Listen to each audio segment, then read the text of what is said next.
कोल्हापूर शहरामध्ये जवळपास 49 ठिकाणी 1700 गाळेधारक जे महापालिकेच्या जागेमध्ये आपला व्यवसाय करत आहेत. गेले अनेक वर्ष या ठिकाणी हा त्यांचा व्यवसाय सुरू आहे. त्यामध्ये वेगवेगळ्या कॅटेगरीज आहेत. काही जणांना ओपन जागा मिळालेली आहे, काही जणांना गाळा घेत असताना डिपॉझिट भरून घेतलेली आहे.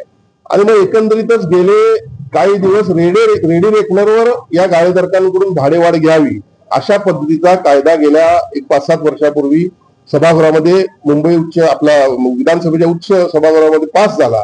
आणि त्यानंतर गाळेधारकांनी न परवडणारा असल्यामुळे त्याला विरोध केला. गेले अनेक दिवस हा कोल्हापूरचा देखील प्रश्न प्रलंबित होता. आज या ठिकाणी संपूर्ण लोकप्रतिनिधी, अधिकारी, आयुक्त स्वतः या ठिकाणी बैठकीला उपस्थित होते आणि जे लढा देतात ते सर्व कृती समित्या देखील गाळेधारकांसाठी या ठिकाणी उपस्थित होत्या. या सर्वांच्या बैठकीमध्ये आम्ही आज ही बैठक या ठिकाणी आयोजित केली आणि विविध बाजूंचा विचार करून आपल्याला या ठिकाणी निर्णय घ्यायचा आहे. हा एक वाक्य निर्णय या ठिकाणी आज झालेला आहे आणि मला खात्री आहे की सन्माननीय आयुक्त हे निश्चितपणे सकारात्मक आहेत. आयुक्त सकारात्मक जसे आहेत तसे आमचे गाळेधारक देखील सकारात्मक आहेत.